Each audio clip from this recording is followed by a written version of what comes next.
Good morning, good afternoon, good evening. However you're watching, wherever you're watching, however you're listening, wherever you're listening. It is the Bet Online Salute to Troy podcast. And we have the tripod here, the bearded bandits. Jamal just shaved 5 minutes ago, no lie. And he has a 6 p.m. shadow, not even 5 o'clock shadow. It's the 6 p.m., the one that's really dark casting on you. I'll start off with you, Jamal. How are you doing today, Madman? Doing well, Coach. Great to see you as always. Great to see Ryan as always, and excited to get into it. Never a dull moment in USC land, so which is great for us. We always have things to talk about, and even if we didn't have things to talk about, we'd find a way to talk about things. So, but excited to be with you guys as always. And we have the founder himself off of a 6-hour road trip, Ryan Dyrude. How are you doing, Ryan? What's up, brothers? Yeah, all good. Happy to be back. Nice little getaway to Phoenix for the weekend. Always exhausting, the travel. But luckily my daughter's a road warrior. Luckily she's great. So that doesn't add to the tire, but good to be back. Always good chatting with you. We got some fun stuff this week and specifically today to get into. I feel like almost every episode we're like have a plan, like, all right, we'll get to this position group, and then like some news breaks with SC. I'm like, damn, there's always some like big news that actually breaks. And today we have two things to talk about. We're still waiting to finish the DBs. Yeah. The DBs have been on hold. Christmas. Yep, since before Christmas. I'm sure, Fred, there's one of our listeners out there who's been waiting for this DB segment is quoting Will Ferrell, kind of saying, I don't know what they're doing. I never know what they're doing back there. What are they doing? Ryan, I will say this. Next time you travel to Arizona, if you buy your tickets early enough, I think it's like under $100 round trip, and it's 45 minutes up and down. Yeah. Oh, yeah. But for three, then that's still $300 round trip for three of us. And gas in Arizona is like $250 right now. So it was like, $80 round trip to drive. Speaking of gas, I paid under $50 this morning. I paid $49.50. Where did LA? you fill up? In Corona. What was the price per gallon? Under $4? $4.07. $4.07. Wow. Well, if it makes what if Candace was here, she'd appreciate this. But yeah, this morning leaving Phoenix, I filled up for $2.29. So ridiculous. Wow. I filled up twice right when we got to the border. Like I didn't even need it, but I'm like, I'm just topping this thing off. It's so cheap, I don't care. Ryan pouring gas in other containers and putting it in the trunk, bringing it over. Arrowhead bottles full of gas, whatever I can do. I was like offering to people, like, do you need more gas? Like, I'll just pay for it because it's so cheap. We're storing this in the garage. I don't want to hear any more questions. Like, gas is not an issue. Yeah. So big news came out today, gentlemen, and it's finally official. Miller Moss will be quarterback number 1 going into the spring. No more speculations. Nothing's going down. Caleb Williams has declared for the NFL draft. I'm interested to see how bad he strong arms the Chicago Bears, because rumors are he doesn't want to go there. If that does happen, I want to see what happens with that. Are we going to have an Eli Manning situation, which puts the Bears in a bad situation, because there's another rumor coming out saying they're willing to trade down to number 8, trade Justin Fields down to number 8 to the Falcons, and the Falcons will go up. So Caleb Williams is now a historic quarterback for USC. His jersey will go up in the stands. It's kind of interesting because one of my roommates, Stephon Johnson, wore number 13. So I'm going to tell my kids that was my roommate. I know that was your roommate too. You had right, just to be clear, how many roommates did you have? Because it seems like every episode you have a new roommate, from Taylor Mays to Stephon Johnson. Or roommates? No, so we stayed in Cardinal. Cardinal Gardens was a legit apartment. So my freshman year was Taylor. It was Taylor and David Bueller. And then Taylor Mays, for those who don't know. Yeah, David Taylor Bueller. Mays. We know the David Bueller story, Coach. We won't share it on air, but we're aware of the story. It was just the three of us my freshman year. So it was Stanley Havili, and then he moved out with Kaluka, my other. But then so it was just me, Taylor, and David my freshman year. Then my sophomore year, I didn't want to pay rent. So I was just like, I'll stay on Cardinal Gardens again and get a lesser stipend. It is what it is. And so that year, it was just me and Stephon and Cardinal, and we each had our own room. We got lucky somehow. I don't know how that happened, but that was like really lucky. So like normally you share a room. So I shared my freshman year, I shared my room with Taylor Mays, and David Bueller shared with Stanley until Stanley moved out. And then he had another roommate for a short time, and he got moved out. Tap in. Real quick, just because you brought up sharing a room in an apartment, and this is off topic, and then we'll get into it. But my sophomore year, I went to Long Beach State. I lived in these apartments called Beverly Plaza, which was kind of similar, probably maybe to Cardinal Garden. Whereas after the dorms at Long Beach, everyone their sophomore year moved to these apartments. That was like the rite of passage. You do dorms, then you do these apartments, and then you go get houses all over Long Beach. So it's the Beverly and Park Ave apartments. And so we had a 2-bedroom, 2-bath. There was 4 of us. And the room me and my buddy Dean shared, it was such a small room that we each had a double bed, and there was literally probably 3 inches between our beds. So we basically were in the same bed. Our beds were 3 inches apart touching, and we had our dresser that we shared in the closet because it wouldn't even fit in the room. So it was like, and then the other room that my other 2 roommates were in was like this massive bedroom that probably all 4 of us could have fit in. But, we got the small one. I got the short. But I only paid like $300 a month. So you pulled the short straw. Yeah. You guys pulled the short straw. But yeah, Let me ask you a question here. Let me just ask you a question, and then I promise we'll get on topic. How close do the beds have to be considered one bed? Like what's the threshold there? Do the beds have to be touching? Are we talking, a few inches? What's your take on that, Ryan? That's a good question because before you go, Ryan, before you go, you got to think about it. If you remember I Love Lucy, they slept in the same room in a separate bed, but basically they slept in the same bed. So just think about that with your threshold. So what are you trying to say? Me and Dean had a year of romance. Is that what you're trying to say? No, you guys just slept in the same bed. Because I lived it, I'll say less than 3 inches. Since we were 3 inches apart, I say we were still 2 beds. Anything less would have been a single bed. Okay. But it was close. So when you had company, you had a for sure sock on the door. Like, there was no, because it was so close. Yeah, I got you. If you were on the opposite sides, you might have been. Well, it sounds like their beds were close enough where if they were both just in the room, the sock would be on the door. Yeah, pretty much. That's funny. Good times, though. All right, yeah. So, anyway, we got off topic because Stefan was a Marine. He wore 13. I'm telling my kids that's Stefan. Caleb was going to the NFL. I wish him nothing but the best. I hope it works out for him. It's just unfortunate that good quarterbacks go in the top of the rounds when you really need a quarterback, and they go to bad teams. And hopefully, the Bears they can't get it together. I'm not even going to try that. So they haven't got it together yet. So their podcast. Yeah, definitely. What are I'll shoot it over to Madman. What is your opinion? Caleb finally declaring. Say your final goodbyes so we can move. So it can be Miller time. Yeah, no, Fred. I mean, obviously, this was something that I certainly expected. I think we all did. I think it was fun to sort of explore the art of the possible here, but it was 100% that this was going to happen. I think C.J. Stroud last year declared on the final day, just to kind of build the suspense. I think Caleb did the same thing here, but this was a foregone conclusion. Really, after USC kind of got out of contention about the 9th or 10th game, we were sort of expecting this. He'll go down as the most talented player to ever play quarterback. I've always said I believe that Aaron Rodgers was the most talented guy to ever play quarterback in the NFL, but he wasn't the greatest winner, obviously, in the NFL. And I think similarly of Caleb Williams at USC. I think he's the most talented guy to ever play quarterback at USC. No question about it. But obviously from a winning standpoint, that was a different story.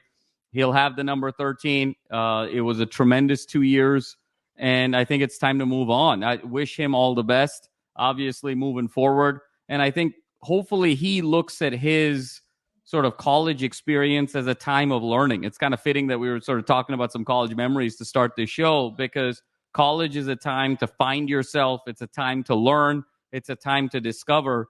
And hopefully he discovered and learned enough about leadership, about character, about doing things kind of the right way in the locker room, body language, galvanizing teammates.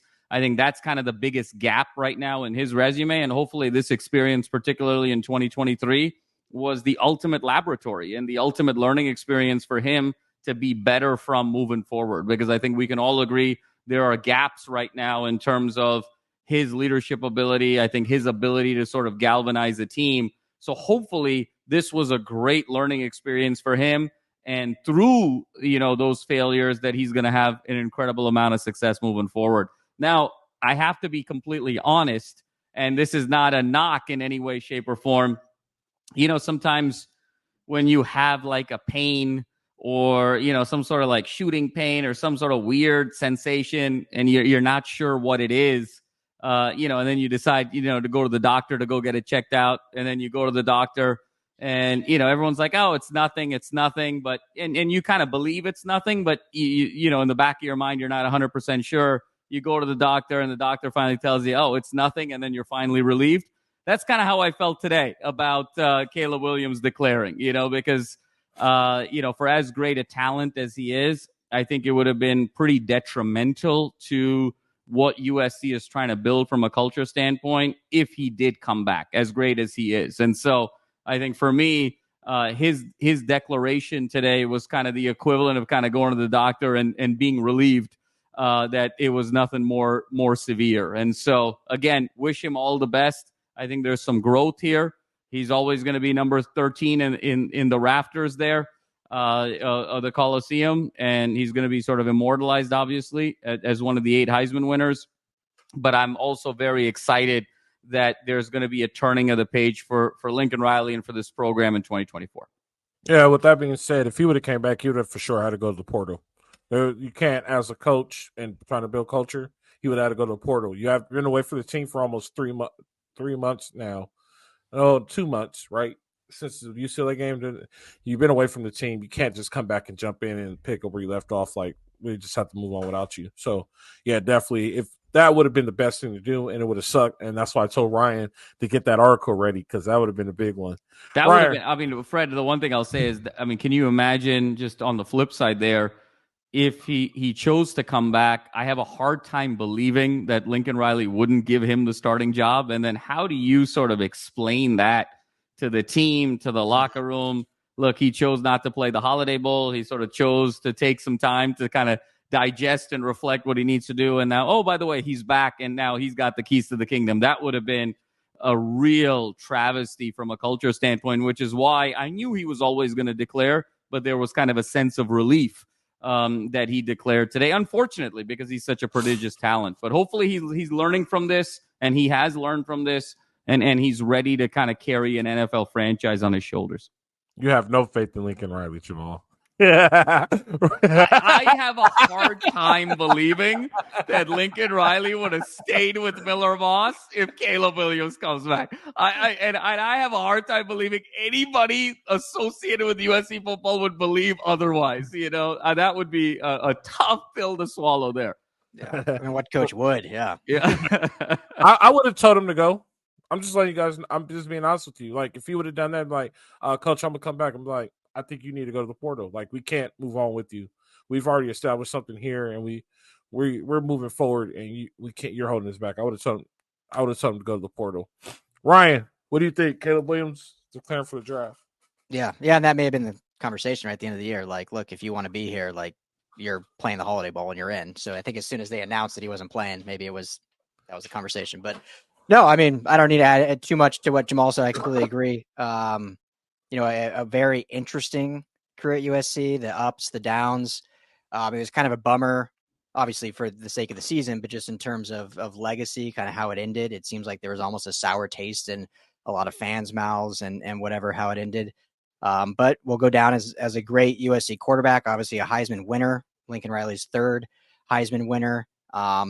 And it gets me more thinking, and then I'll get to just kind of, all the congrats and looking forward to watching him in the NFL and great talent. But it gets you thinking, like, had these seasons been reversed, and this is a huge, obviously, hypothetical what if, but had these seasons been reversed and year one ended up 8-5 and the defense is what it was, and Lincoln Riley moved on from Grinch and built this defensive staff, which we're going to talk about in the show, for year 2 with Caleb Williams, like, what could have been this season had they had this going into this season? So we'll never know.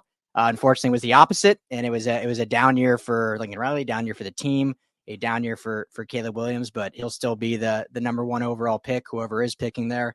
And, I'll be still one of his biggest fans. It was so fun to watch him all throughout his career here. And, for all some of the bad stuff at the end or the questions of leadership or all that, watching him play was certainly fun. I mean, some of the highlights and some of the moves and stuff that you see him do were just, so fun to watch and just made football fun again at the Coliseum that, the end of the Clay Helton years were not the case.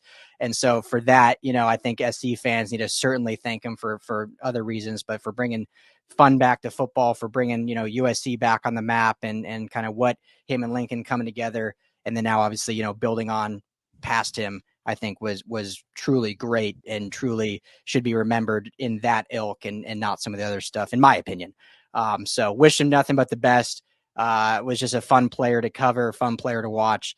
And then like Jamal and you said, Coach, just really excited now to turn the page and see this culture that's building with this new staff, with Miller Moss, Jaden Maeva, as we talked about, transferring in the new QB room. So it'll be fun to now be, as Jamal said, that relief of like, okay, now let's move forward and see, not because of anything bad, but it would have been bad. I totally agree. After sitting out, all of a sudden he comes back and, it's what's going on here. So great career, great college career. Can't wait to see what he does in the NFL and excited now for USC moving forward.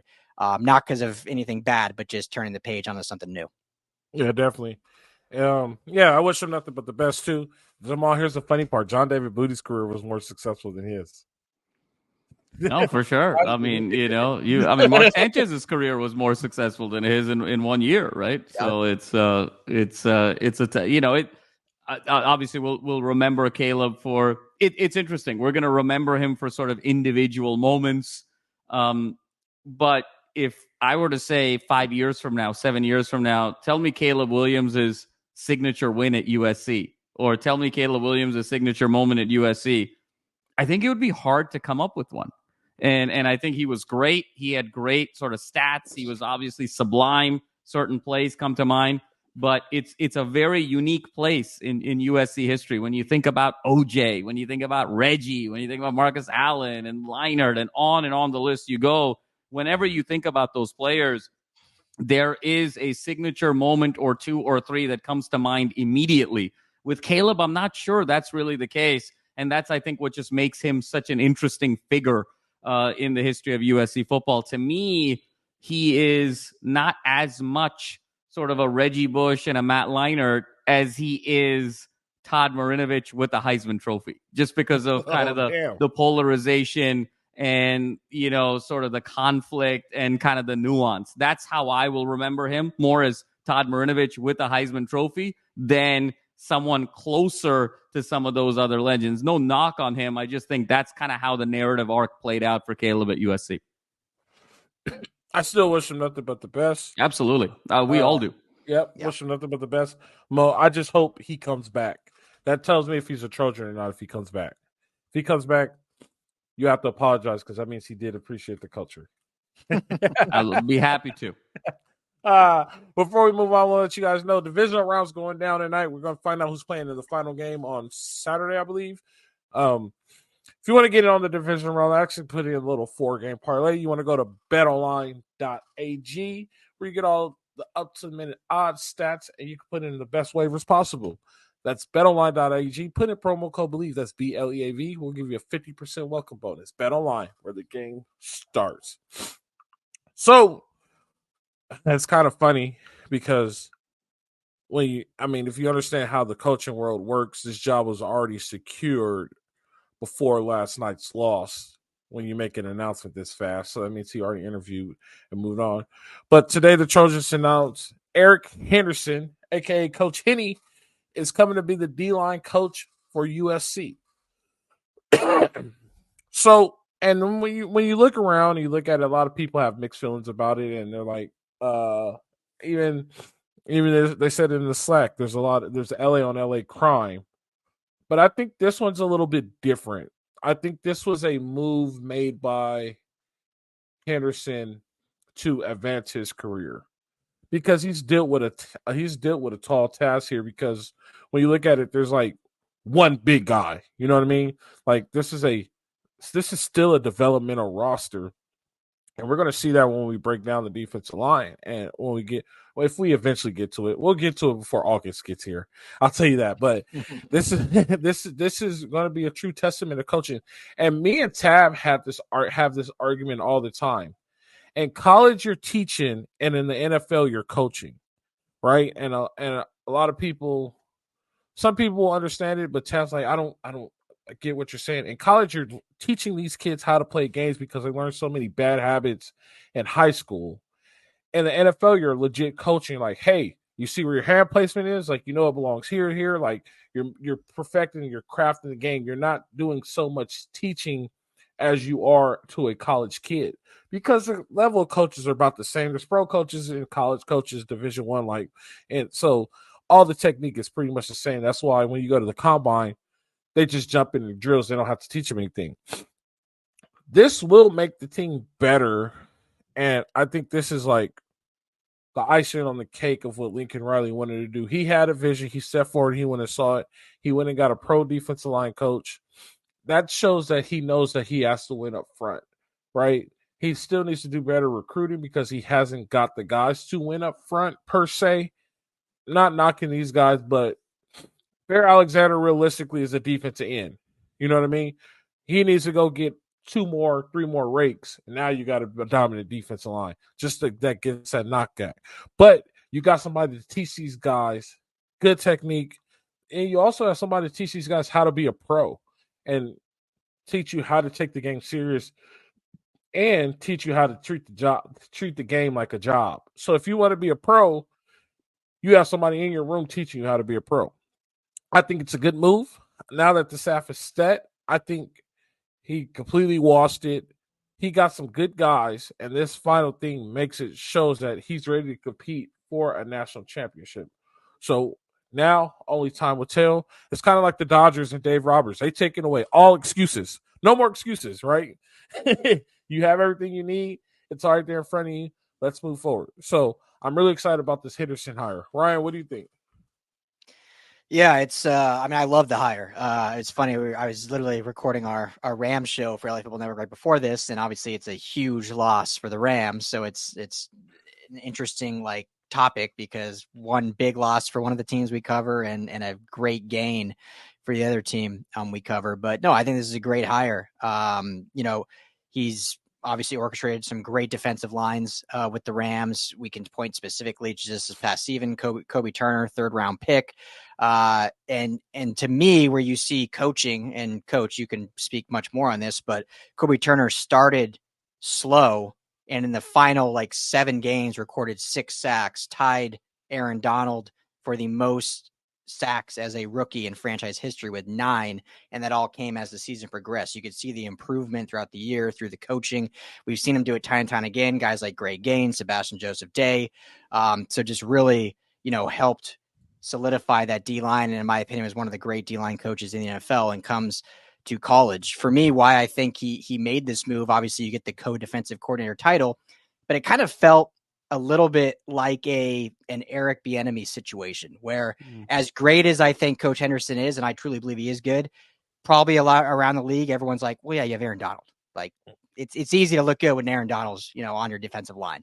And so I think he's better than that because, as I mentioned, with the other players that he's orchestrated.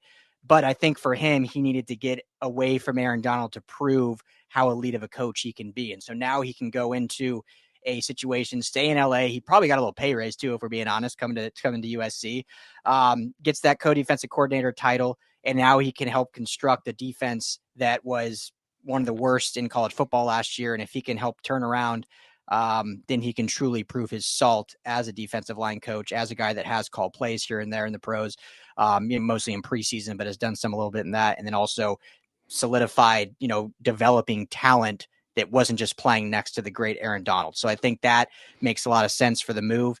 And so, yeah, we'll talk a little bit about the overall coaching staff, but that's my thoughts on Henderson. I think it's a great hire and good for him as well. Man, go ahead. Yeah, no, I totally agree with Ryan. Ryan, it was interesting when you were making the Donald point. I was anticipating it makes perfect sense that he would want to go away from Aaron Donald to sort of prove himself.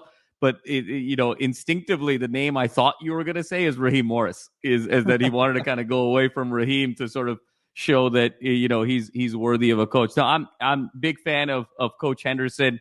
I think his last couple of years with the Rams, they were obviously a top 10 rushing defense. PFF had graded them as the number 1 rush defense this past year. I think you've seen a lot of the stats over the course of the day now with Coach Henderson at USC. 4 guys with 6+ sacks with the Rams this year. Only 2 running backs got to 100 yards rushing in 17 games this year. So obviously, statistically, the resume plays out really nicely for Coach Henderson in ability to play and coach at the highest level and really bring an element of physicality. So I think this was a home run hire. And I think now that the staff is complete, I think when you take a step back and look in totality of what Lincoln Riley has been able to do in this offseason, whether you're talking about a football team or you're talking about a Fortune 500 company or you're talking about a political organization, anytime you're talking about a group of people or an organization, one of the things you're always looking for success is diversity of thought. And I think now when you step back and you look at Lincoln Riley's coaching staff, you see someone like Henderson who's coming from the NFL. You see a DeAnton Lynn who's coming from the crosstown rival. You see an Entz that's coming from the FCS. You see a Belk who's coming from a group of 5. I mean, there's just such a diversity of perspective now from all of these different levels of football, all of these different geographies, all of these different systems. And I think they're all coming together. The one thing that they all have in common over the course of the last couple of years is competence. And they've all been successful in their individual spots. But Lincoln Riley is bringing all of them together, a lot of diversity of thought. And I think it's commendable that Lincoln Riley really sat back, understood what his weaknesses were, and really thought outside of the box. Went away from kind of traditional thinking and really pulled from all nooks and corners of the country and all nooks and corners of football, as he said he would do. And so for that, we have to give Lincoln Riley credit. Now, we'll see how it translates on the field, but he's certainly done what the best he could do at the stage we're in terms of the offseason, and I think he needs to be recognized for that. So I will say this. I think this is only opinion. I think the staff he had before were all yes man because they were happy to be at USC. And I could be wrong. Right? And that's just the vibes that it gives to me. Now he's brought in a former head coach. He's bringing in a former defensive coordinator. He's bringing in another defensive coordinator. Also, DeAnton Lynn has some pro experience too.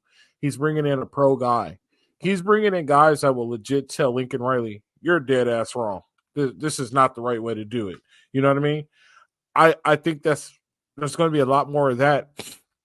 And when you get that, you get loyal people because good people who want you to succeed will cover your blind spots, right? Even though it's not something you want to hear, they're looking out for you in your best interest. All these people will tell you, nah, Lincoln, you're wrong, right? From Ant's like, nope, I would have never done it like that. And I've won multiple national championships. You're trying to get to where I'm getting. You'll get Henderson. That's not how we do it in the NFL. We do it like this. Maybe we can make it work. You get DeAnton Lynn, who has NFL experience, crosstown UCLA experience. Look, we have less money than you guys, but this is how we made it work. You get Belk from the group of 5 in Houston. You want to recruit down into Texas? This is how you do it. I'm going to show you how to do it. I'm going to show you where Dana messed up. I'm going to show you where Dana got it right. Right? So I think these are people who would challenge Lincoln Riley to make him better. Compared to, I think his previous staff was more happy to be there with him, and he was always right, even though he wasn't right. So I could be wrong. That's my opinion. But I know for a fact with this staff now, you'll get Lincoln, you're dead ass wrong. Can't do it that way. You know what I mean? Yeah. And if you see a mass exodus, that means Lincoln's not in the right spot. But if they stay and it continues to grow, that means Lincoln is listening to these guys and they're going to put them in the right position. That's just my opinion on it. You guys got any rebuttal to that? Any? Go ahead. I completely agree. It's a great point. And, you see this, and this is, in my opinion, I think Sean McVay has done a good job of this with the Rams in that, speaking of Coach Henderson, like whenever they someone plucks one of his coordinators, the thought is like, okay, it's going to be one of, these great position guys that gets promoted. And for whatever reason, he always goes outside. Brought in Brandon Staley outside, brought in Raheem Morris outside, brought in Mike LaFleur outside. Before that was Liam Cohen from outside. And so I think it's because of that challenging of thought instead of a position guy that's kind of been a yes man all these years. Don't know that for fact, but that's kind of my opinion on it. And I think doing what Lincoln Riley is doing now is for that same kind of system to do that. And the two other thoughts I have, and then I'll be good on this because I just think this is a really good stuff. But one, I think this shows how highly thought of D'Anton Lynn is, because when you look at this staff, in reality, any of these guys could have been the DC. I mean, Belk was a DC for 4 years, whatever, at Houston. I'm not saying these would have been the right hire, but just saying their pedigree. Elk was not just a DC, but then a head coach, a 2-time national champion head coach, comes to be a position coach. Eric Henderson's been in the NFL for 7+ years, been one of the great defensive line coaches, has been a run game coordinator, has been probably starting after being a DC. And so the fact that D'Anton Lynn, with 1 year as a DC experience, to run the defense and be the leader, I think shows how thought of he was by Lincoln Riley, by USC, and by, I think, just circles in general with what he did in that 1 year, and obviously his experience with the Baltimore Ravens. And two, what I also love about this staff is I think we all agree, and I'm sure others do, that, D'Anton Lynn, as much as we love to hire, could theoretically be a one and done, because I think if they do turn it around, he's going to be, looking either, not saying he's particularly looking, but NFL will be calling for either DC for him, or another school will be looking maybe as a head coach really quickly. So because of that, you have a staff now where you don't have to tear everything down if he is done, because you have guys that, like I just mentioned, have either been a DC, have been a head coach, have NFL experience. So you're able to easily slide someone up if he is gone, if this season does go well. We're getting way ahead of ourselves there, but I think that's a really, thought-provoking way to build this staff, is having that kind of, A, it's a good staff overall if everyone can work together well, but B, you have that plan in place. If someone does leave, you're not having to start from scratch again from the bottom up. And so I think it's been, we got to see it on the field. We got to see the offseason program, how it works, how quickly they can change things. Obviously they're looking in the weight room, they're changing size, they're changing different drills and stuff like that. But just on paper, I think this is a tremendous staff that has been built in, 6 weeks time. Yeah, no, Ryan, I totally agree. And I think this is, a step in the evolution of Lincoln Riley as a head coach moving forward, because he's going to start, if he's successful, he's going to need to start taking a page of Nick Saban's playbook. I mean, every year Nick Saban gets plucked with his coordinators, has to bring folks from the outside. Again, that diversity of thinking, but then maintaining success. And to your point, all of these guys are very competent, but they're also very ambitious. And so D'Anton Lynn on down, you're looking at D'Anton Lynn is looking to go from DC to head coach. Belk, some of these other guys are looking to go from position coaches to DC, and so on and so forth. So you're probably going to be in a position where you're going to have to replace multiple of these guys, because there's only one DC position, right? And they all can't get it. And so, again, you're going to start getting into this method of turnover, but healthy turnover, where you're going to start pulling in, you're going to identify what are your values, what are your strategic pillars, what are the things that you're really looking for, and allow kind of the culture and the organization to be able to sort of absorb it, regardless of who it is, and be able to kind of do it over and over again. So I think it's going to be really fascinating if this is truly year one of Lincoln Riley kind of building a team from scratch. Let's see how this staff plays out. On paper, it looks quite good. Yeah, and turnover, that type of turnover is good turnover. Exactly. You know why? You know why that type of turnover is a good turnover? That means you're successful. Exactly. And so that means you're winning. So that's the type of turnover we want. And Coach, I mean, it would be great if they turn into the Alabama of the West, but opposite, right? Like Alabama became the rehab for offensive coaches, because obviously Nick Saban's the defensive architect. So USC can be the rehab for defensive coaches. Lincoln Riley's the offensive architect, but hey, we'll bring all your smart defensive guys that just need somewhere to rebuild your careers and just continue being great. Like, why not? That would be, if it did become culture rehab, that would be good. Because I mean, there's playoff appearances, and that means national championship appearances and things like that. Yeah, you need that to come along with it, obviously. So the thing is too, I was thinking about this, and how do I say this without sounding crazy? National championship isn't the goal for USC. And just hear me out when I say this, right? If we go Texas year, right? If we have years like Texas, eventually we will need to win a national championship, right? But if you go years like Texas where you go and you're competing in the national championship and you come up short, or you get deep into the playoff and make up, because college football landscape has changed, right? But if you go and you win 12 to 15 games because you're playing much more games now and you're competing constantly, I think the boosters will be happy and money will come in, and eventually, like, one will pop. It's hard to win a national championship. People can't do what Nick Saban does, and everybody's expecting the Nick Saban type thing. That's hard to do. Look at Clemson. Clemson did it for a run. They were in there with 2 out of 3 years, and then they kind of fell off. The goal is to be competitive at a very high level, right? Compared to Sorry, Jamal, but compared to UCLA, it's to be competitive at a productive level.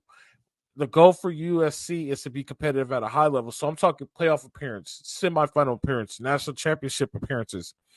That's acceptable, right? Eventually one will pop, but if you do it multiple times over multiple years, and I'm talking like 8 out of 10, you know what I mean? Like, people are like, damn, this is a pretty good program. And between those 8 and 10 times, you win 2 or 3, you're on a pretty good run. And that is the expectation of college football. And the only school that still accepts that is Penn State, right? And Penn State doesn't even go to the playoff. They just have high rankings, 10 wins, and then they just disappear, right? We can't disappear. We have to go to semis. We have to go to the national championship game multiple times in order for it to work. I'm not guaranteeing you'll win them all, but that needs to be the level of the mark, if that makes sense. Go ahead, Jamal. I see it brewing.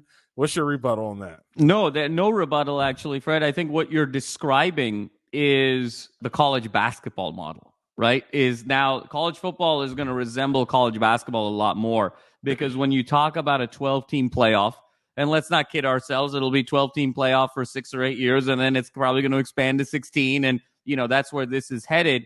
But you're talking about a situation where if you're not one of the 4 best teams in the country, you have to win 4 consecutive top 12 games to be national champion. That is an incredibly hard thing to do in terms of motivation, in terms of discipline, in terms of injury, to be able to pull it off.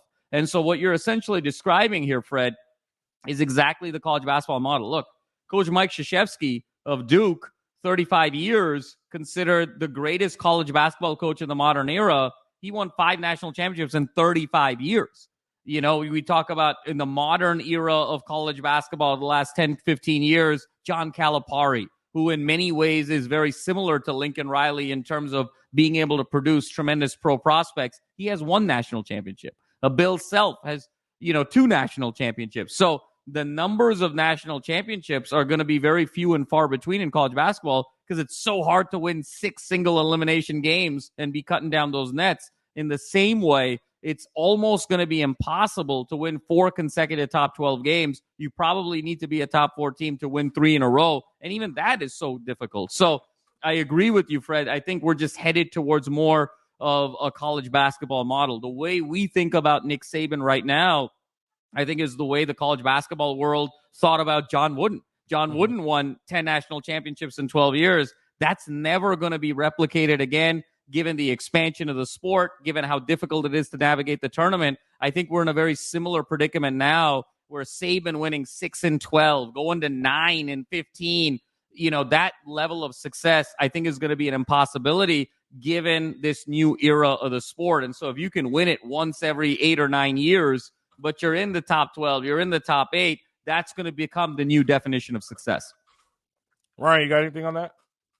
That scene in Old School, the debate scene with Will Ferrell and the Raging Cajun, and after Will Ferrell goes, Raging Cajun says, that was perfect. We have nothing to add. That's how I feel. That's exactly That's exactly how I feel. I mean, it's literally that's the way college football is going to be.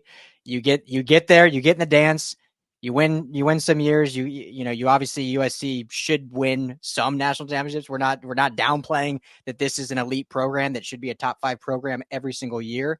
But just the way college football is, it is going to be so, and with NIL and all the other factors, it is going to be so dang hard to stack these national championships like it was in not like it wasn't hard in years past, but it's going to be even harder now because of the road you got to go through, because the amount of games you now play, the amount of games you got to win and whatnot. So as long as SC makes the playoff almost every year and wins some, and then obviously, gets a couple, I think that's a successful program. Definitely. With that being said, I think we could call that a wrap, gentlemen. Good enough show. Also, Division Weekend, go to UnderdogFantasy.com, go to the Google Play Store to download it, the Apple App Store to download it. Ultimate Fantasy League, you could pick. Right now, if I were you guys, I would pick what I call the fall parlay. Pick a playoff game, a hockey game, and a basketball game. You can pick between 2 and 6. Get it all together, mix it in, put in code USC LAFB will match up to $100 over under touchdowns, yardage, goals, hoops, all that good stuff, and win you some cash. That's Underdog Fantasy. Guys, Coach, I almost won $1,200 last night. There you go. One player off, and guess what cost me? What? So Kyron Williams, I think the over under for carries hurt his hand. Was 15.5. Finished with 13 because he got hurt in the fourth quarter. Oh man, that was the one I missed to win $1,200. So, but still got Underdog Fantasy. It's fun. Yeah. So I real quick before we wrap this up, I'm like, for me to go to sleep, I go through reels on Instagram. That's like I don't know. It's really bad. I need to stop doing that. And it's always these reels of people who are like, there's always people who they show these reels like one bet away from hitting the big one. They're always one leg away from hitting the big one. That was you, Ryan. You was one leg away from paying for your Arizona trip. Yep. Well, I got one. Another SC buddy of mine loves to sports bet. I tell him all the time about all of our sponsors. He did a March Madness bet 2 years ago, 15-team parlay. Okay, and it was like $120 bet. And if all 15 games hit, it was like a $75,000, he would have won, because it was just so unlikely, right? I mean, 15 games, my goodness. The first 14 games hit, okay? And the 15th game, all he needed to have happen was Texas to beat Abilene Christian in the first round, that 3-14 game. And Texas was sort of dorking around the whole game. And 3 seconds to go, and Texas is up 50-49, and they foul the Abilene Christian guy. The Abilene Christian guy was like a 40% free throw shooter. With all this pressure, all the stakes, the Abilene Christian guy sticks both free throws. Texas can't hit the shot, and my buddy loses everything 51-50 on the 15th game because the Abilene Christian guy, who's 40%, sticks both free throws. And we were this close to calling Scott Van Pelt and do an SVP bad beat. Yeah, that was super bad beat. That is that's the fun part. That's the fun part about sports betting. I'll tell you guys offline. Hey guys, it's been real. It's been fun. We appreciate you guys. Appreciate all your listeners. We got special guests coming on Thursday. So Friday, tune in. You guys be excited this one. Oliver Fires will be excited for the special guest coming on Thursday.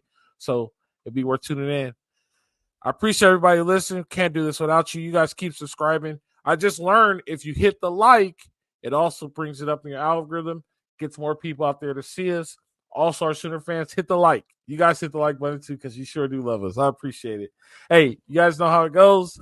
Live free. Fight on.